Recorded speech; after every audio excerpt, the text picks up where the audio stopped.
Umalis na kayo dito! Hindi nyo ba ako narinig? Hindi ba kayo marunong umintindi? Di ba sabi ko umalis na kayo? Pagka! Bakit kayo malaban sa papa mo? Hoy bata, huwag kang nangingialam dito ah. Hindi ka kasali sa usapan. Julian. Bart, alam ko kung bakit ka nagkakaganyan. Ayaw mong sinasabay dahil sa bisyo mo. Pero hindi naman kita hahayaan ng ganyan na lang. Tignan mo ko. Nasira ang buhay ko dahil sa bisyo. Nasira ang pamilya ko dahil dyan. Gusto mo bang maging ganyan? Gusto mo rin bang masira ang buhay mo? Kaya matagal ako hindi nagpakita sa inyo dahil sa kahihiyan. Pinagdusahan ko na ito. Handa ko na kayong harapin. Bart, hindi ako papayag. Hindi ka magiging katulad ko. Hindi. Kaya, huwag mo mga sasabihin.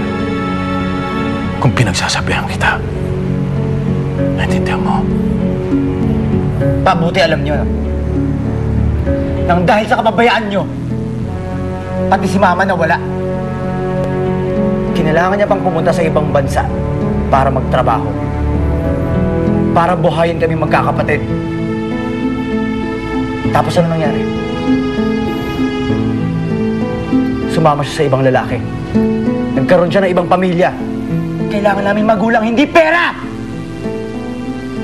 Kaya na namin kahit wala kayo. Kaya magdusa ka.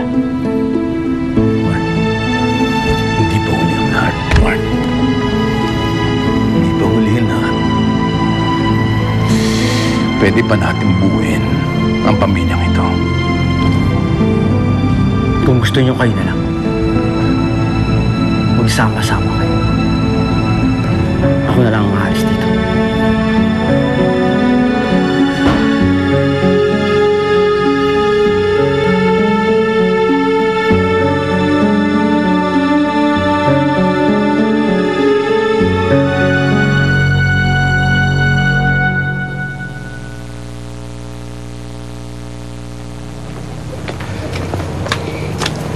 Koy! Koy! Dito! Koy! Koy! Si Barto! Oh, pare! Bah, tama-tama dating mo. Ayos! Kulang pa ba yung binigay ko? Ako dito pare oh. Hindi. Wala ka sa mapuntahan eh. Bad trip ako kay Papa. Koy, baka daling dito muna ako. Yun lang ba? Welcome na welcome ka rito, pare. Pare, labas ka na ng baso dyan. Salamat, Koy ah. Oo naman. Okay. Toma muna, pare. Toma. Ayan. Tama-tama yung dating mo eh. Pare oh. Thank you. Okay muna, pare. Oh, isang kapay, isang kapay. Ayos. Ay, pulutan tayo rito.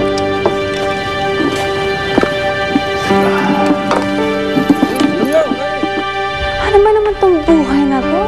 Pagod na nga ako sa kakaayos ng kasal. Tapos ngayon, pag uwi ko, bakit ba daw nag-away si Bart at si Papa? Hindi ko alam. Saan daw nagpunta si Bart? Andun na si Bart. Kasama ng mga barkada niya, mga pushers. Doon na siya tumutuloy. Anong barkada niyang pusher? Huwag niyo pong siraan yung barkada ni Bart. Hindi niyo po sila kilala. Maniwala ka sa akin. Hindi mabubuting tao mga kasama niya. Kaya mabuti pa, kausapin mo yung kapatid mong yan. Kung totoo ang sinasabi niyo, bakit hindi na lang kayo ang kumausap sa anak niyo? Gustuhin ko man. Hindi rin siya makikinig sa akin. Buti naman, alam mo. Ate, huwag mo nga sagutin ng ganyan si Papa.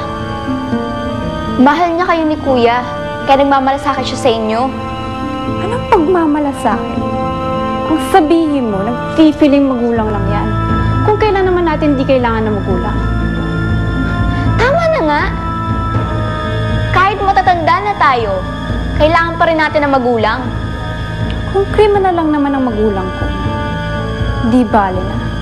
Di naman natin siya kailangan. Magulang? Tama ba mga narinig ko? Siya ang papa mo?